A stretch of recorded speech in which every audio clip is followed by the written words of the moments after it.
Kan itu orang hebat. Apa yang dipilih? Apa berdasar definisi? Apa berdasar kehendak yang milih? Lo kamu udah pinter, tumben udah pinter. Alam raya ini milik Allah, dan semua di alam raya ini milik Allah. Maka dipilih tidak dipilih itu terserah yang punya, apa terserah kita, apa terserah kriteria, apa terserah definisi. Dalam konteks kita sebagai objek diambil, tentu terserah yang punya.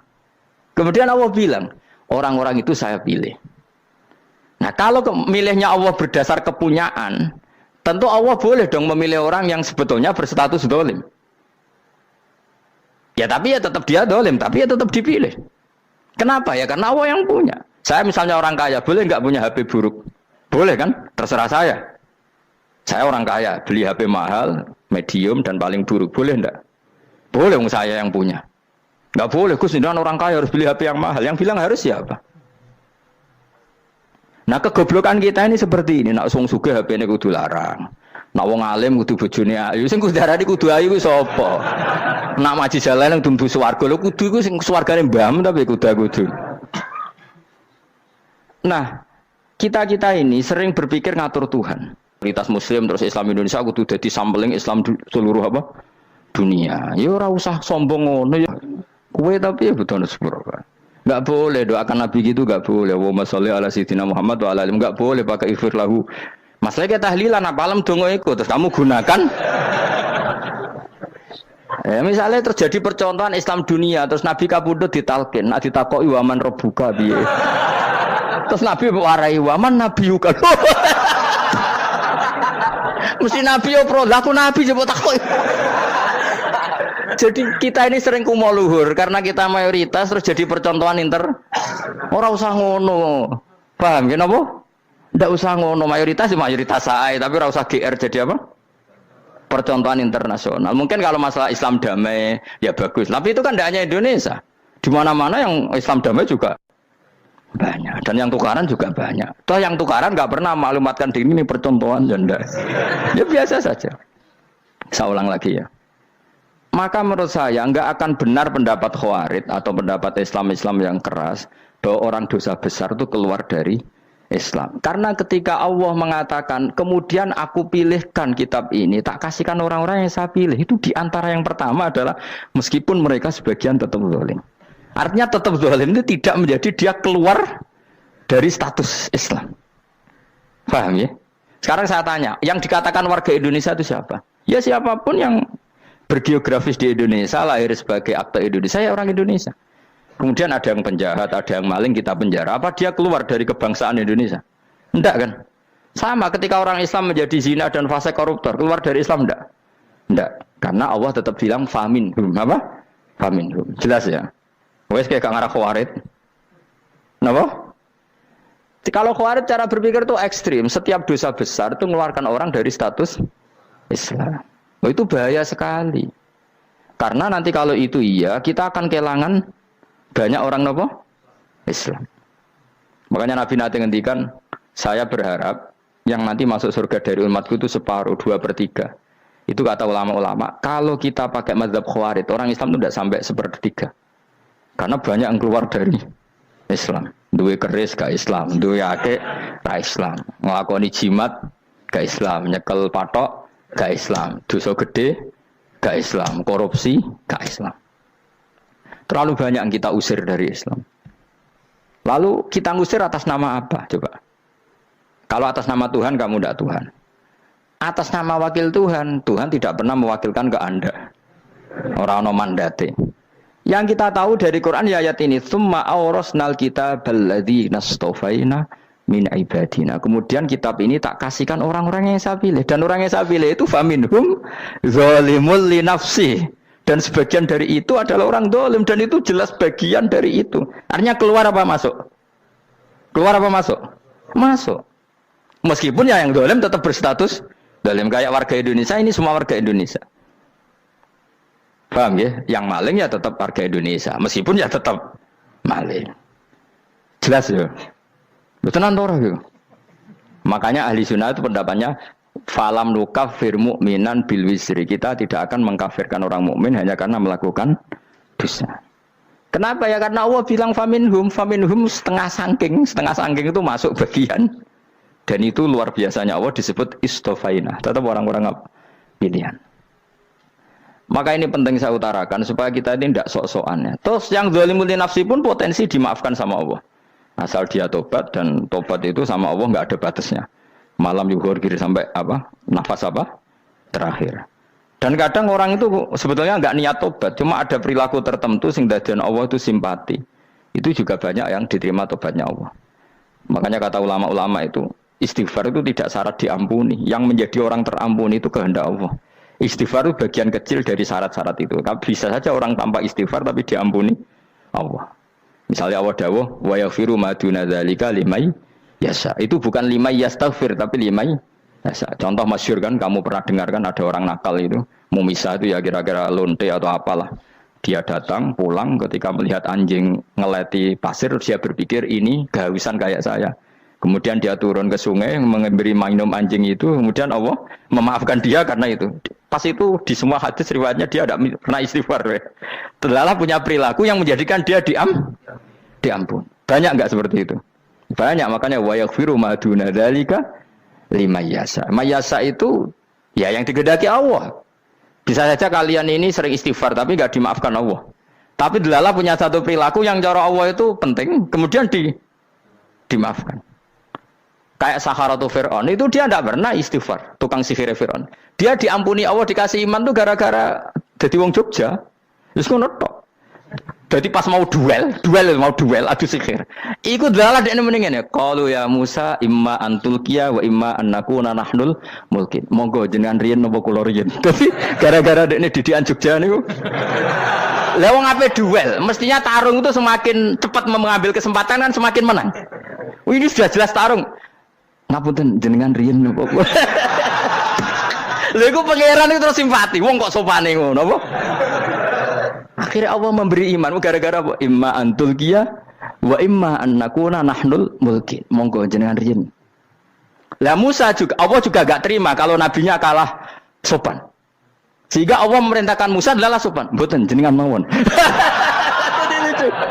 Jadi Nabi Musa qala bal alqu. Jadi Nabi Musa enggak jenengan riyen mawon. Jadi coba itu kan unik. Dia tidak ingin diampuni Allah, tapi adalah dia sebenarnya satu perilaku yang menjadikan Allah itu simpati, yaitu kesopanan dia dengan Nabi Musa. Imma antulqiya wa imma annakuna nahnul. Nabi Musa juga bilang qala bal alqu go jenengan riyen mawon. Akhirnya sakar nggih nak ngoten. Makanya Fir'aun itu mangkelnya bukan main. Ketika pertunjukan itu akhirnya kan Saharatu Fir'aun kan kalah. Setelah kalah langsung iman. Maka kata Fir'aun, ini jelas Musa itu guru kamu. Cuma pura-pura saja kamu pro saya. Lah buktinya apa? Jare buktinya tadi monggo-monggonan gitu. Makanya Fir'aun bilang innahu lakabirukumul ladzi 'allamakumus sihr. Wah, iku mesti Musa iku gurumu. Padahal dia enggak kenal sama sekali. Cuma gara-gara monggo-monggonan tadi itu akhirnya terus pikirannya Fir'aun. Wah, mesti wis kenal suwi, mau gayane tok. Mergo gara-gara monggo jenengan riyen. Mboten monggo jenengan mawon. Jadi makanya sampean jangan putus asa. Makanya keliru sekali kalau kita bilang diampuni Allah nunggu istighfar. Enggak. Tentu istighfar penting, kita sepakat. Istighfar itu penting, kita sepakat. Tapi itu tidak satu cara-caranya Allah untuk orang bisa diampuni. Nabi misalnya ngendikan ana wa kafilul yatim kahateni fil jannah. Coba. Orang sering istighfar sama kafilul yatim, kira-kira surganya cepat mana? Cepat kafirul yatim meskipun enggak istighfar. Kalau istighfar terus tapi medit ra karuan. Tak jamin pun rokok alamatnya medit jelas nen rokok aku roh. Jelas. Al-bakhil qaribun minan nar, jelas alamatnya deket-deket situ lah, paham ya? Wis jelas as-sakhi qaribun minallah, qaribun minan nas, baitun minan nar. Nah al-bakhil baitun minallah, baitun minal jannah, qaribun minan nar. Jadi yang medit itu ya deket-deket situ alamatnya sudah jelas deket-deket neraka. Ana wa kafirul yatim kahatini fil. Berapa? Apa semua yang dimaafkan Allah Nabi nyebut syaratnya istighfar? Kebaikan fil bahr. Orang alim itu otomatis dimintakan maaf oleh langit dan bumi sampai iwak ning laut. Mulane jendur Gus Pak jangan istighfar. Aku sing istighfar iki akeh sembrono. Langit bumi no. Mulane kula nu jarang istighfar bukan karena saya sombong, memanfaatkan istighfar mereka no. Dan saya yakin itu lebih mandi timbang istighfar saya. Koman fi samawati nglebokno Jibril, Mikail. Orang-orang keren apa makhluk-makhluk apa? Keren. Saya baru cari hadis yang wa innal muta'allim sing ijek belajar tapi belum ketemu. Nanti kalau ketemu tak kasih tahu apa? Karena hadisnya yang saya baca masih wa innal alim apa? Orang alim jadi agak ketat. Nah, nanti kalau sudah ketemu wa innal muta'allima. Wah, nanti dicari. Tapi pasti palsu kalau ada itu. Karena semua tagnya itu apa? Alim. Atau ya kamu alim dibanding yang di bawahnya ya semoga itu masuk apa? Jadi dibanding orang Papua kan harus alim. Saya ulang lagi ya, ini penting sekali. Jadi latihlah jangan punya gerakan takfiri orang lain dianggap kafir, orang lain dianggap kafir karena Allah tidak pernah mengusir hambanya. Meskipun apapun salah najiyah kata Allah tetap faminhum. Apa? Faminhum. Hum itu rujuknya ke yang depan. Jadi termasuk orang-orang yang saya pilih adalah faminhum zalimul li nafsi. Tetap dia di arena itu.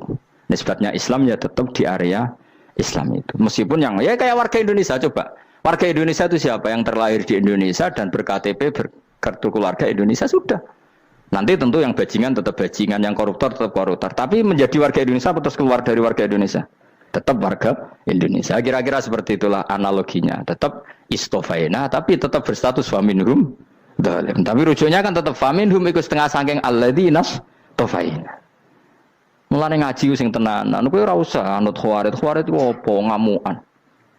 Sidik-sidik wong liya salah yo apa-apanan. Loh saya juga mangkel be wong dhalim. Semua orang soleh mangkel be wong dhalim, tapi ya dihukum saja. Misalnya dalam Islam ada qisas, ada had, ada hadul qadzaf, hadus sariko. Ya hukuman saja, tapi hukuman itu tidak bisa menghilangkan status. Ya sama seperti manusia tetap manusia, meskipun apapun dia ya manusia. Ya tadi misalnya manusia itu siapa? Ya manusia itu ya manusia. Terus kamu bikin orang yang standar ideal manusia adalah yang berperilaku baik, yang enggak pernah salah. Kemudian kalau Zaid itu maling berarti tidak manusia. Terus barangnya apa? Ketek.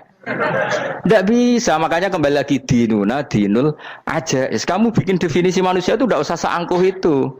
Manusia seperti ini manusia ya sudah, maling ya manusia, orang soleh ya manusia, orang sedengan ya manusia. Lelaki itu apa? Yang punya alat kelamin penis itu lelaki titik sudah. Sehingga nanti warisannya ya dia lelaki.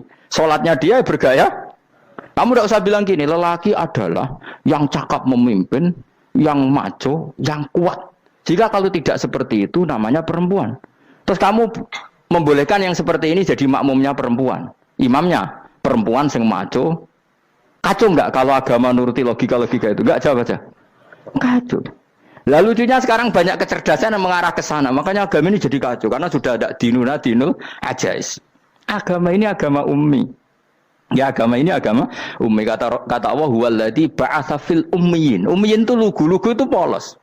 Jadi kalau orang polos misalnya gini, ini apa? Kira-kira kalau jawab orang polos ini, jam. Bagus kan jawab jam. Jam untuk apa? Penunjuk waktu ya sudah seperti itu. Tapi kalau orang engkek, ini itu apa jam? Itu barang murahan. Bulat kan oleh jawab. Mau numpak mobil carry itu apa? Itu black melaku. Yang mobil itu Alphard.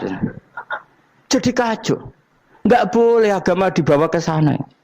Apa? Agama di sana dibawa ke sana. Nah itu madzhabnya ahli sunnah apa? Wal jamaah. Ketika Rasulullah ngendikan la yu'minu ahadukum hatta yuhibba li akhi, ora kok diarti ini ora iman. Sehingga yang menyala itu tidak iman, tidak seperti itu cara mengartikan ahli sunnah wal jamaah. Karena status itu tidak pernah hilang. Yang hilang hanya kesempurnaannya. Paham ya?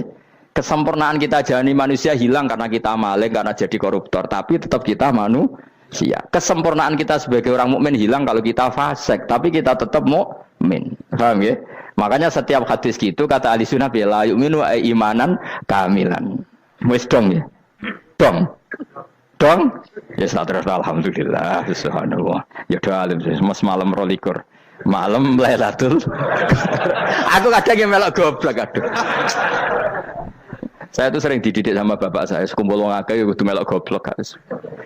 Makanya bapak itu kalau ada orang pidato, bapak kan juga enggak suka pidato juga, tapi ya kerso kadang-kadang, saya pun kadang-kadang kerso. Asal sing ngutus pernah guru, pernah sepuh kadang kerso. Nah, bapak nak bahas pengajian ngomongin balik dari bapak, malah bingung ngomong apa wae. Coba kita dengan PD-nya bilang Lailatul Qadar itu 21 sampai berapa? 29. Lailatul Qadar. Warna iki malam Lailatul Qadar. Lalu Lailatul Qadar keren tuh karena apa coba? Karena nuzulul Quran. Lalu nuzulul Quran tanggal 17. Lalu Lailatul Qadar tanggal berapa? Oh, ada nih. Alhamdulillah. Tapi ini jangan jadi keiskalan yang masif itu sudah difitnah itu. Cara Gus Bak, ya cara Gus Bak, cara Quran ngawur gitu. Sembrono. Memang aku tidak pendapat tentang Quran, ya dan ayatnya seperti itu. Maka yang benar, Lailatul Qadar itu kata ulama-ulama dulu, orang yang beramal soleh, ya itu sudah anggap saja dapat Lailatul Qadar. Ora usah ndelok esuk-esuk ndelok srengenge blerengen ta ora, nek blerengen berarti untuk Lailatul Qadar. Jan mendung kan blereng iki. Terus bengi angite sayup-sayup. Anggere dini hari ya sayup-sayup blok-blok aneh-aneh wae. Lah nek pikir segoyo ora, berarti wong laut gak tarah untuk Lailatul Qadar, mergo segoro kidul langine bianter. Lah nek ning Dieng ya mesti sayup. Mau angin tok gunung wis kesel tadi ora sayup-sayup. Gawe ukuran ojo ngono, gawe ukuran ngono rak wong Dieng luwih ngrasa entuk Lailatul Qadar timbang wong segoro kidul. Segoro kidul angine apa? Buanter. Padahal alamate piye? Sayup-sayup. Mana-mana. Maksudnya alamat ngono iku ora ngono, maksudnya ayat iku Kanjeng Nabi mbak dawuh ngono, maksudnya ora ngono. Wes dong ya. Ayo Lailatul Qadar tanggal. Aku seneng wong bodho. Kowe enak urip wis happy no?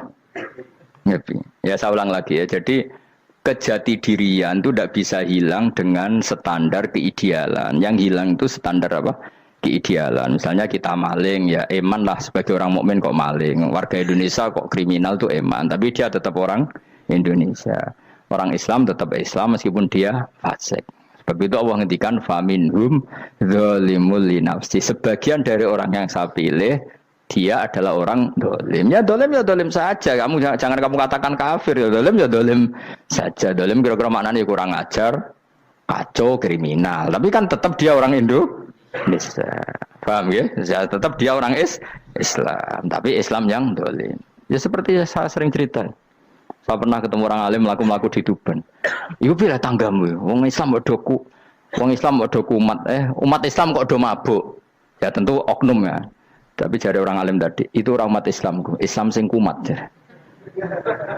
Jadi orang Islam itu hanya dua, umat Islam sama Islam yang kumat. Jadi kalau pas fasik ya Islam kumat. Kalau pas waras umat Islam. Ya sudah itu bolak-balik. Ya, jadi umat Islam. Jadi kalau di Jogja atau di Jakarta ada orang mabuk, itu berarti Islam sang kumat. Kalau pas ngaji, umat Islam. Tapi kadang orang yang sama, ya kadang umat Islam, kadang Islam yang kumat. Ya sudah seperti itu. Dan nanti pas diambil Allah, ya tetap statusnya dua tadi. Umat Islam dan Islam yang kumat. Jadi jelas ya. Jadi jelas sekali makanya orang Khawarij itu kata Rasulullah syarrul khalqi wal khaliqa. Ela-ela makhluk itu orang Khawarij. Karena dia menghilangkan status kejati dirian. Itu bahaya bagi kelangsungan negara. Negara maupun agama. Jadi misalnya kalau orang nyuwun sewu misalnya ada orang kriminal di Indonesia. Terus dianggap gak warga Indonesia. Terus mau dibuang kemana? Coba. Sama kalau semua orang Islam yang salah dianggap kafir. Terus lalu mau kamu buang kemana? Padahal dengan kamu katakan kafir, artinya dia sudah tidak wajib sholat. Orang kafir tidak wajib sholat, tidak wajib puasa. Apa tidak lebih ngeri?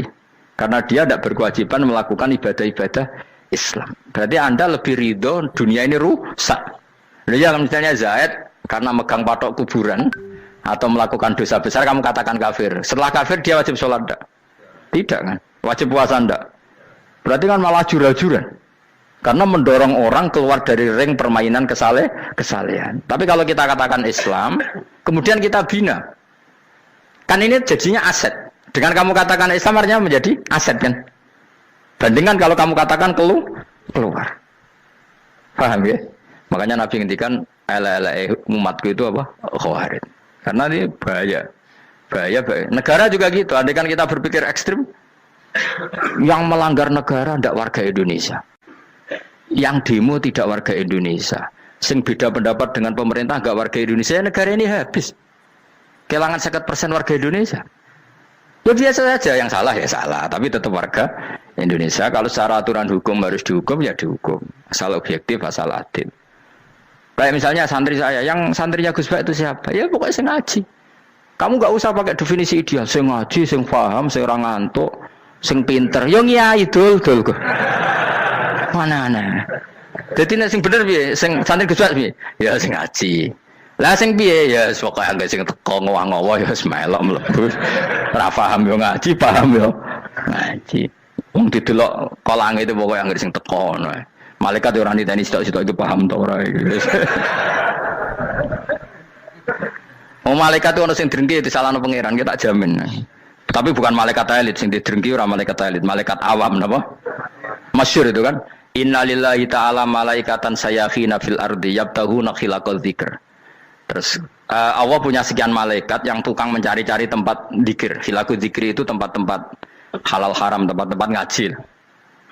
Kalau orang toreko ya tempat wiridan oleh maknanya. Tapi kalau orang fikih maknanya tempat diajarkannya halal dan haram. Terus setelah ketemu orang ngaji terus kata para malaikat sing apian, halumu ila buhyatikum. Ini tempat kamu, ini orang ngaji. Kemudian ada malaikat yang agak hasud, tapi entah gimana hasudnya. Pokoknya bilang gini, itu ada orang yang datang ke situ tidak niat ngaji, nyari temannya. Kebetulan temannya itu ngaji. Maka ya Allah itu jangan masukkan kategori yang ngaji, karena dia nyari situ nyari temannya. Kebetulan temannya itu ngaji. Tapi apa kata Allah?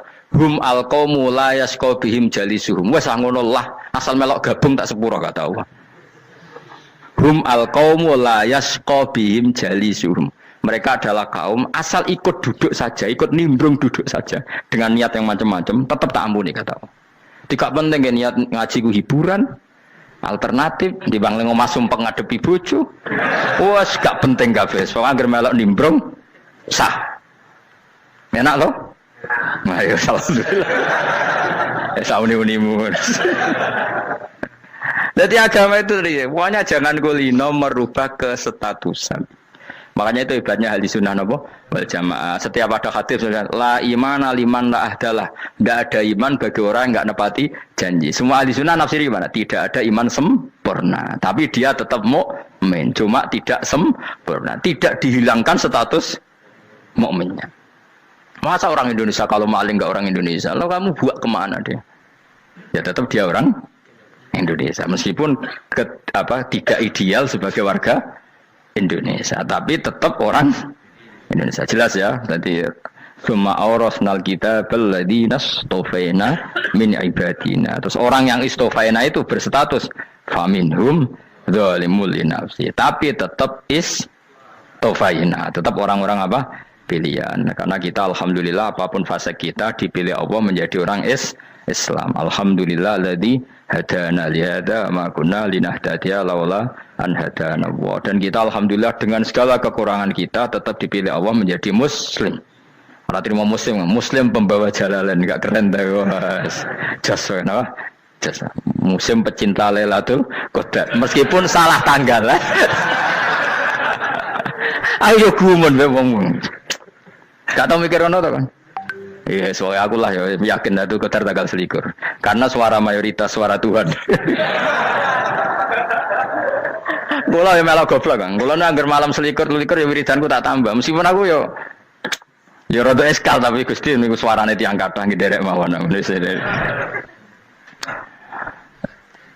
Oh, inna anzalnahu fi lailatul qadar. Quran itu tak turunkan pada malam. Jadi normalnya Lailatul Qadar itu berbarengan dengan malam. Tapi ya serasa mbok imani biasa wae, mari fitnah ngene wah.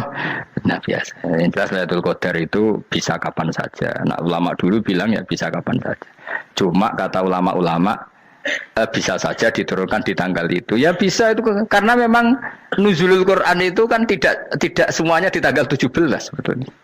Jadi di mana-mana itu ada simbol-simbol yang dipakai. Istilahnya tanggal 17 itu simbol. Memang kebetulan ada yang tanggal 17.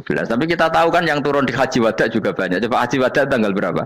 9 Arafah. Bulan apa? Dzulhijjah. Dan banyak ayat turun Isra Mi'raj misalnya. Ayat Isra Mi'raj turun bulan apa? Rejab kan? Ibu yang ngaji dora khatam kecangkeman. Jadi Quran itu tidak hanya turun di Ramadan. Ya biasa saja, makanya Kayak saya itu kan biasa ngaji Quran, ya setiap saat anggap Lailatul Qadar. Cuma kita ya ikut umumnya orang, Lailatul Qadar itu tanggal 21, 23. Aku lah senang malaikat yang bagian panitia itu ben jelas fokus di tanggal itu. Tapi kamu jangan pernah berpikir menafikan hari-hari lain bagi ulama tertentu, bagi wali-wali tertentu. Mereka ngalami Lailatul Qadar kullailah. Banyak wali yang bilang, saya ngalami Lailatul Qadar kullailah. Maksudnya, karena kullailah zaman Nabi itu pernah dituruni Quran. Dan semua itu artinya Lailatul Qadar. Tapi tentu ada simbol. Kayak kemerdekaan Indonesia itu dimulai tanggal berapa? 17 Agustus. Sebetulnya ya enggak. Ketika Jepang kalah itu ya sudah merdeka. Dan daerah tertentu sudah lama dulu merdeka kayak Aceh. Karena dia tidak merasakan dijajah Belanda.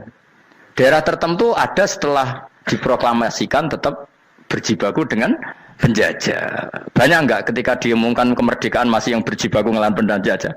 Banyak. Tapi kita butuh simbol. Jadilah kita ngambil 17 Agustus. Ngono kok ra iso. Jadi tanggal itu ada tanggal hakiki, tanggal simbol. Meskipun yang hakiki ya simbol, simbol ya hakiki.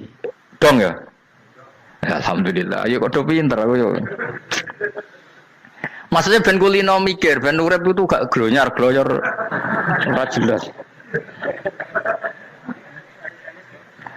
Wah, kalau semoga goblokku barokah menang itu.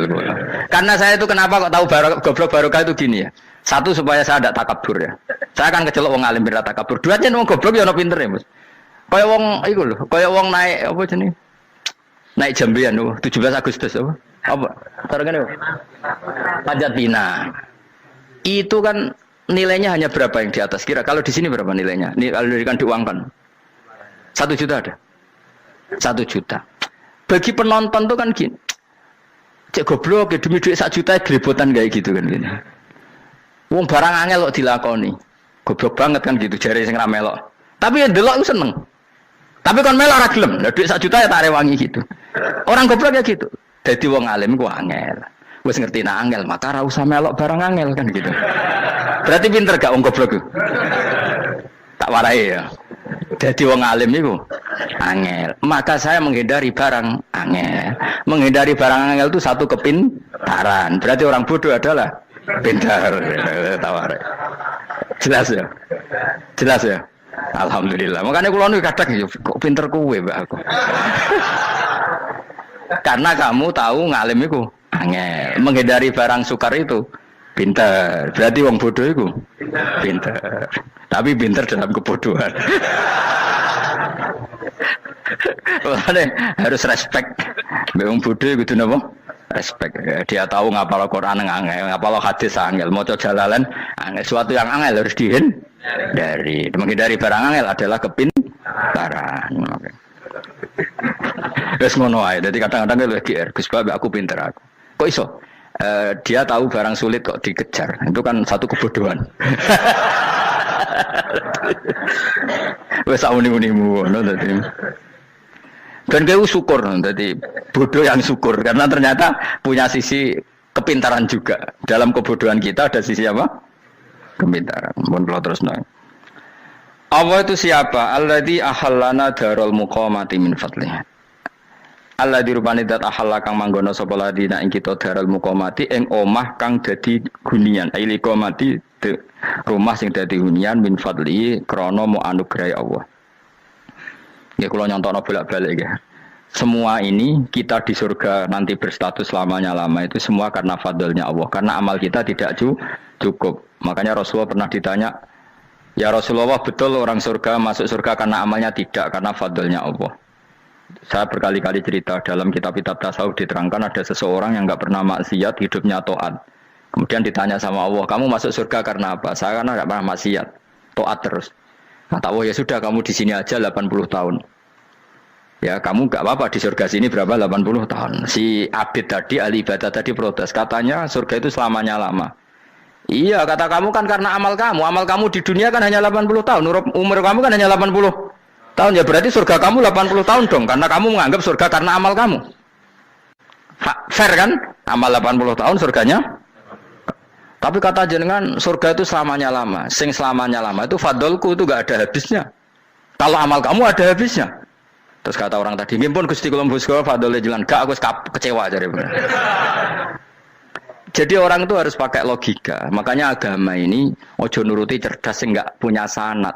Lalu gunanya amal apa? Kalau kita masuk surga mergo fadhole pangeran, bocah kok geblek gendeng campur gak di sanad. Kita ini punya sanad dari guru-guru kita. Kalau semua surga Allah mensifati itu min fadli, ada unsur fadlnya Allah meskipun kita ngamal. Karena tadi kalau karena amal kita hanya sak soleh-solehmu 80 tahun. Iku enak soleh terus. ABG puber pacaran tua dadi mubalek ya ta ora. Ayo ngaku ae. Tuane delok nduang dutan gede-gede sunah Rasul. Coba kewapir suwi bareng Islam anyaran sudah dadi mubalek banyak. Artinya enggak 80 tahun total kita jadi orang apa? Soleh. Mustafa teteng soleh ya lagi gayane saiki khusyuk. Bisa numpak trail gaul. Untung ora ono Harley dhisik. Nah, kalau karena amal kita berarti kita di surga hanya 80 tahun. Terus kata Allah, ya, tapi kata jenengan surga selamanya lama. Yang selamanya lama itu fadl saya. Anugerah saya itu tanpa batas. Makanya kita tetap yakin kita seperti ini nanti di surga itu kabeh fadlih Allah. Seperti nas di sini apa? Alladzi ahallana darul muqamati min fadli. Bukan karena amal tapi apa? Min fadli. Bahwa amal kita itu ikut dipertimbangkan iya, tapi ya termasuk yang dipertimbangkan, bukan segala-galanya. Yang paling menjadi abadi di surga adalah fadlih Allah, karena fadl dan rahmatnya Allah itu yang tidak terbatas. Jelas gini ayatnya apa? Alladzi ahallana darul muqamati min fadli. Laya masuna orang kepona ing kita fiya ing dalem jannah apa nasobun apa kangelan eta abun desi kangelan walaya masuna lan orang menyentuh nak ing kita fiya fil jannah apa luhu pun apa kerepotan. Aya untuk kesip kepayahan minatabi saking repot li adami taklifi krana ora anane mukallaf fiya ing dalem jannah. Ning swarga supaya enak ora perlu traweh, ora perlu macam-macam. Semen kelon nabi dari sing nganggur-nganggur semen kelon. Nak sing saleh-saleh papan atas sesuai pangeran sesuai kelas masing-masing napa? Sesuai apa? Kelas masing-masing. Nah sing kuapa melarat menawa numpak ampat ngalor gitu tuwabrakno bariku njaluk meneh tuwabrakno meneh. Saking dendame ning donya ora alpat ra iso numpak. Dadi numpak kan ya templono jurang wae ya. Bariku njaluk apa? Anyar meneh bojo ngono sing wayu buak gentine. Saking dendame di bojo elek ning donya. Serapo bos gak masalah ini swarga aman apa? Wa dzikrusani uta nyebut sing kedua atabi'i kang anut lil awali maring sing awal kudu tasri karo nyeplosno binafsi lan nafekno lugu. Maksudnya nasab manane repot, lugu yo manane repot kok diatafno berarti bener-bener ning akhirat iku ya ora ono repot, ora ono kangelan. Waladina uta wong akeh kafaru kang kafir sapa ladina, iku lagim tetep kedhe ladina naru jahannam ten neraka jahannam. Orang-orang kafir itu pasti masuk neraka. La yuqtal. Maksudnya kafir dan dengan definisi yang mati alal kufri. Kalau masih di dunia kamu tidak bisa menvonis si A si B pasti kafir karena finalnya adalah di husnul khotimah atau suul khotimah. Maka status sekarang. Kita dikatakan mukmin ya sekarang, yang sedang kafir ya sedang kafir. Bisa saja yang sedang fasik nanti mati soleh, yang sedang soleh nanti mati fasik. Makanya kita enggak berhenti doa apa ya muqallibal qulub tsabbit qalbi ala dinik, karena kita tidak pernah tahu. Makanya status kafir ya wa matu wa hum kuffar. Sebagian ayat apa wa matu wa hum kuffar, status yang permanen adalah dalam keadaan mati, dia dalam keadaan kafir. Tapi kalau masih di dunia gini enggak jelas. Makanya saya suwun ya, kalau kita harus toleransi sebagai warga Indonesia, kalau kamu orang alim, toleransi atas nama agama, karena yang sedang kafir pun tidak jaminan selalu kafir. Jadi kita tidak perlu musuhan, karena memang semuanya tidak mesti. Ya itu kalau atas nama nopo agama. Kalau atas nama negara ya memang kita berkawan atas nama sama-sama bangsa nopo Indonesia. Kalau atas nama agama ya memang nggak mesti juga. Bisa saja mereka husnul khotimah, kita tidak pernah tahu. Makanya Allah terbilang wa qulu linnasi siapa husna, dengan siapapun yang baik. Lah soal nak diperangi kita perang ra kudu mbek wong kafir. Lah kowe lape dibaca wong Islam ya males. Lah ke meneng ae disembelih. Wah. Ya soal itu kan bab sial, bab mempertahankan apa diri. Itu udah harus dengan orang apa? Kafir. Misalnya ada penjahat mau membunuh istri kamu tentu dibolehkan Islam melawan. Paham ya?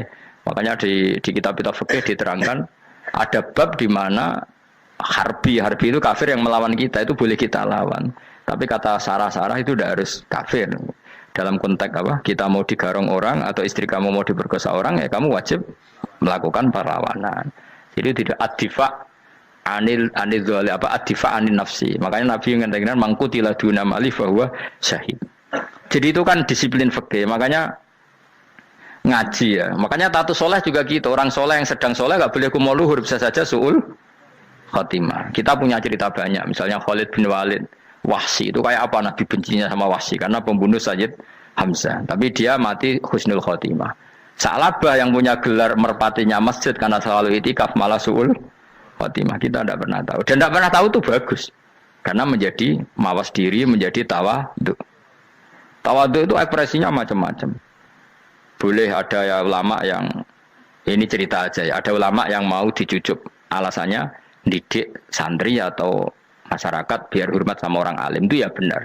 Ada ulama yang nggak kerso dicucup, alasannya saya sendiri untuk melawan ujub saya, keangkuhan saya, kesombongan saya. Ini namanya istihad. Boleh bebas orang boleh. Kenapa? Abdullah bin Mas'ud itu nggak senang punya santri nderekno dia. Karena kata beliau dilatan ditabe wa fitnatan lil mabuk. Yang derekno itu hina, dia khawatir kumo luhur apa? Kiai kalau kelamaan di derekno itu kan kumo luhur. Kadang bawa rokok era gelem, ono sing gawakno. Bahkan nyumet era gelem ono nyumet. Padahal kok film geng Cina ae. Geng Cina kan padha kan. Kadang kiai bangga, kok geng Cina kok apa? Tapi banyak juga ulama yang mau biar gue iling-ilingan di enggak apa-apa, semua itu istihad. Napa semua itu enggak apa-apa kita. Makanya saya itu ya kadang salaman, kadang enggak. Karena istihad kita banyak. Uwais Al-Qarni itu enggak mau salaman. Bukan karena dia menolak salaman. Dia takut kalau ada tradisi begitu, orang dicucup-cucup terus sombong. Itu juga bahaya bagi yang dicucup. Tapi ya salaman tetap sunat. Kita tetap yakin salaman itu sunat. Karena mendidik anak atau masyarakat hormat sama orang alim. Tapi kalau itu terlalu masif, nanti orang yang abal-abal menjadi keangkuhan. Delok wong sakmenake nyucup aku kabeh, keren gak? Keren apa nih? Soalnya jenengan ditakdir pun rokok aneh-aneh wae. Enggak ada yang keren di dunia. Yang keren adalah makanya Salman Al-Farisi ketika dia sukses menaklukkan Persia, itu mau syukuran. Kata Salman Al-Farisi, "Enggak, Jong. Kalau saya nanti masuk surga, saya mau syukuran, tak undang sampean." Kau juga punya rencana syukuran di surga. Nanti tak undang sampean. Dan enak kan enggak usah biaya undang, pesta besar-besaran. Enak seneng dugem-dugem ning kono ora ono maksiat. Sekono go babonmu, widadarimu go. Piro kan widadari ora jare 70. Piro Mas? Engke rencana piro Mas? Piro? Lho kan 70 Mas. Nanti tak undang. Saya punya rencana, pokoknya sekali masuk surga bersyukuran besar-besar. Kayak tak undang ra ono berarti ning neraka.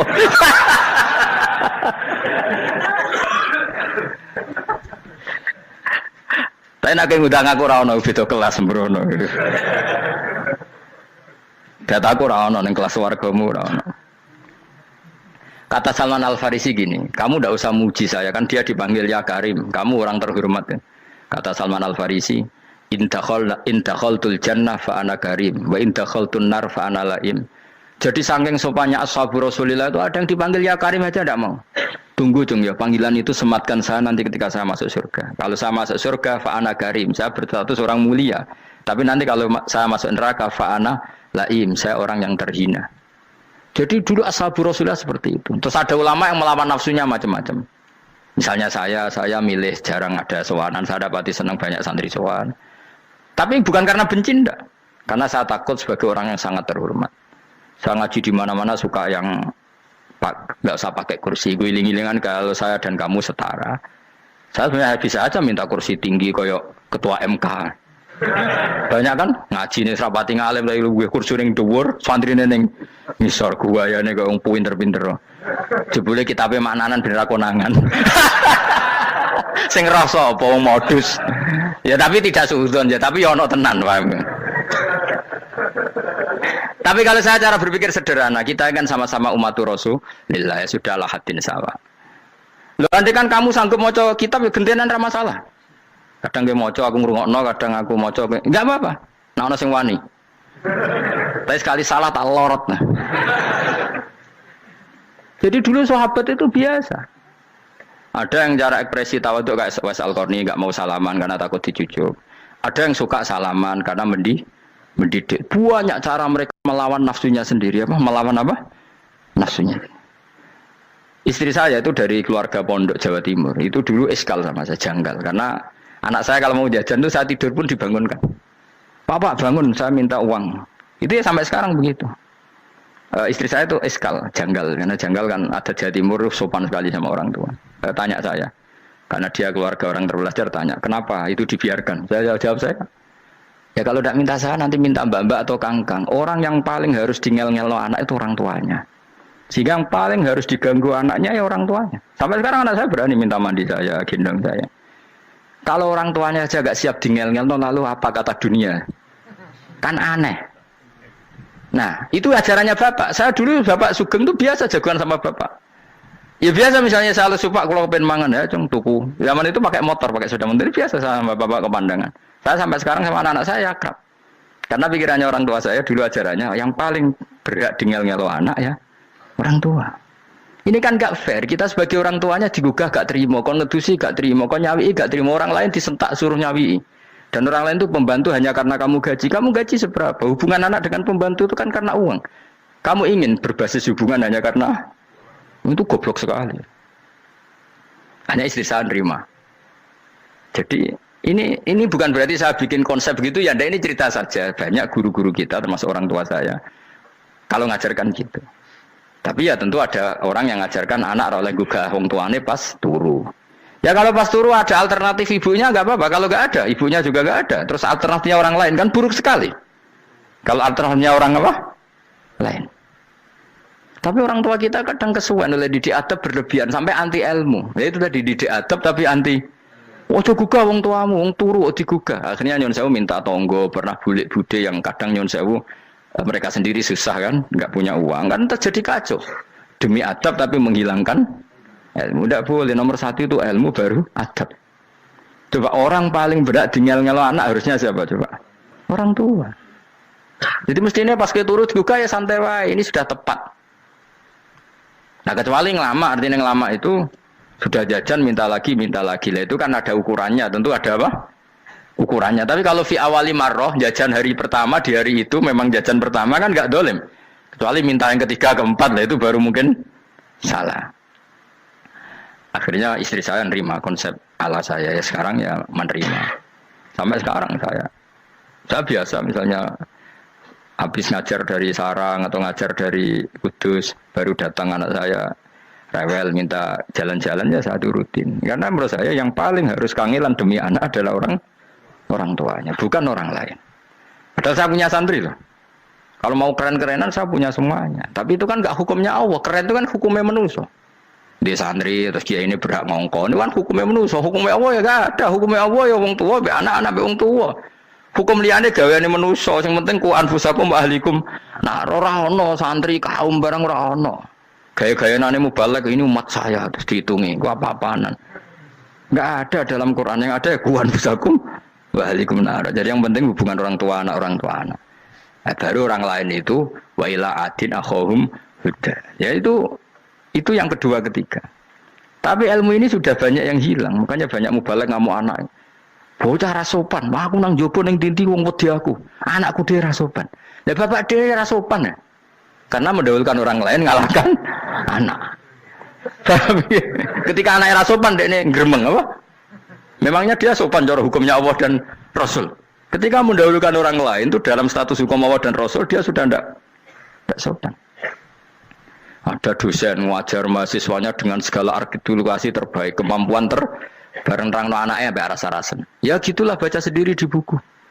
Ya gitu. Karena di kampus dapat gaji, nambe anaknya rantuk gaji. Banyak orang mulang ngarepe wong akeh iso tenanan, mulang anaknya ra tenanan. Mergo nak mulang wong akeh diapresiasi, nak mulang anaknya kadang tinggal dolanan kadang.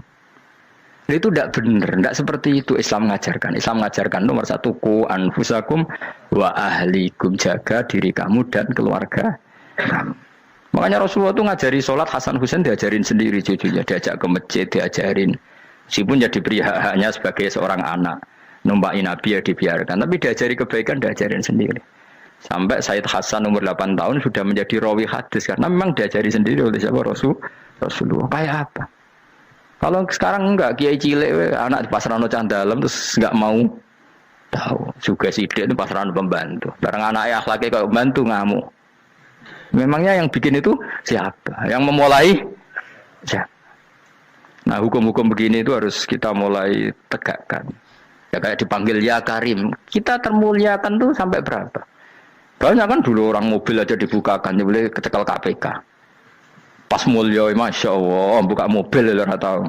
Ngerti-ngerti cekel KPK. Kayak sama. Neng dunia disusul-susul sebenarnya rokok kan rugi bener.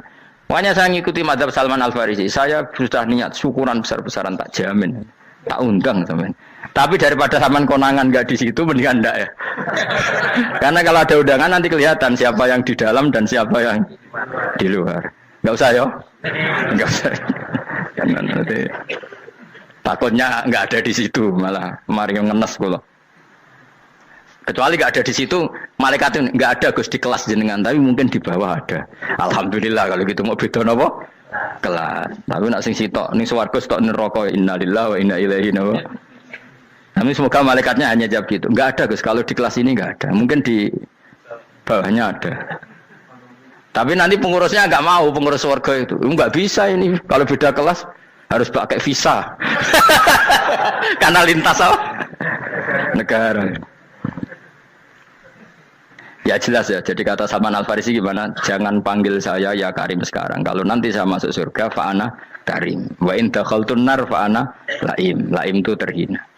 Nah kalau semua orang berpikir begitu kan semuanya tawaduk, semuanya ada kumoluhur. Ya karena ya dunia ini nggak pernah jelas. Makanya Nabi yang Nabi saja berdoa apa ya muqallibal qulub, tsabbit qalbi ala dinik. Dat yang membolak-balikkan hati. Karena kayak apa kita mencintai Indonesia? Mencintai masyarakat Indonesia. Tapi kayak apa kalau kamu sudah datang ke Singapura, rawang Singapura dinamis terus gerutu. Orang Indonesia itu pemalas, tidak kayak orang Singapura, dinamis maju. Tapi kalau orang di Singapura gak gelem. Tapi di Indonesia men gerutu, orang Indonesia tidak kayak orang Singapura. Cara aku nak ngomong ngono gak usah urip ning Indonesia, kalau urip ning Budi. Singapura. Islam Indonesia gak mutu kayak ada di Timur Tengah, jubahan semua gini-gini. Enggak ana wong goblok ra iso ngaji joban ya dene ra trimo goblok joban. Angel ngadepi wong ku angel. Terus kon piye? Sing biasa wae koyo kula jenengan wis biasa, wae ngaji-ngaji, wae turu-turu, wae mangan-mangan wis biasa wae. Dinuna dinul aja, agama kita, agamanya orang lugu.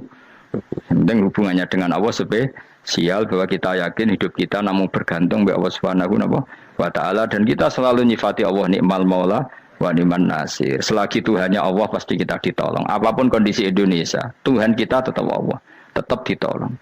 Kita pernah keluar dari penjajahan Belanda, tragedi PKI, ya apa saja problem kita pernah keluar karena Allah Tuhan kita, nikmal maula wa ni'man nasir. Sudah, iktimatnya sama Allah, jangan pada yang lain.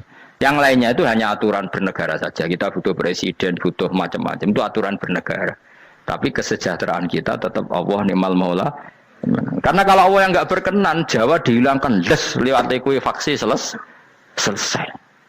Atau meteor satu jatuh selesai. Makanya Allah selalu mensifati dirinya, saya yang memegang langit bumi, saya yang mengatur langit bumi.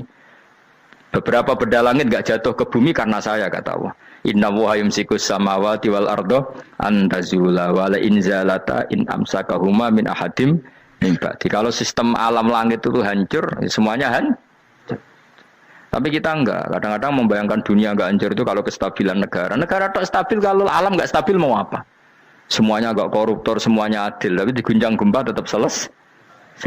Diundang faksi tetap selesai. Makanya Allah selalu mengingatkan kita, amintum manfis sama yakhsifa bihumul ardo fa idza hiya tamur. Kenapa kamu merasa aman di bumi? Bumi ini setiap saat bisa likuifaksi, kata Allah. Karena bumi itu dzatis sodok, potensinya pecah. Tapi kalau kita ingat situ kan akhirnya bergantung sama Allah sambil bernegara secara benar, bertetangga secara benar. Susahnya apa sih hidup benar? Wong hidup benar itu nikmat. Kalau mboten nate urip susah. Ngerti masalah sing pangeran Gusti niki wae jenengan ya sudah selesai. Dadi nak tahlilan ojo ngrameni tok, dijiwai nikmal maula. Nikmat itu sebaik-baiknya, nikmat itu sebaik-baiknya. Artinya kita selagi punya Tuhan itu pasti nasib kita ya sebaik-baiknya. Ngomongin imal mola tapi mbek gerutu. Seramutu. Mengane ra dadi wali perkarane ya boleh. Jadi wiridane wae tapi ra dijiwai, enggak boleh seperti itu. Tapi lumayan, timbang yo ra wali ra wiridan malah ra karu-karuan malah. La yuqda alaihim raden putusna sapa alaihim ing atase ahlun nar bil mauti lan mati fayamutu mongko iso dadi mati sapa ahlun nar faistarihu. Mongko iso istirahat sapa ngake. Jadi ahlun nar ketika disiksa minta mati. Maksudnya mereka minta mati itu tidak merasakan sakit. Tapi nyatanya mereka sudah tidak bisa mati. Berarti disiksa terus terus walai khofaf lan ora den ringan napa anhum saking ahlun nar min adzabia saking siksa sinar torfata ini sak kedape mri jika kau mengkono-kono kabeh kama jasinahum tegese kaya oleh males ingsun wong akeh nadzi males ingsun kula kafurin ing saben-saben wong sing banget kafire banget ingkare ning Allah lan nikmat-nikmate Allah manane kafir bilya iklan ya yadzi wa nunil nun al maftuhah kados kita tidak yadzi tapi napa nadzi nggih kadhalika nadzi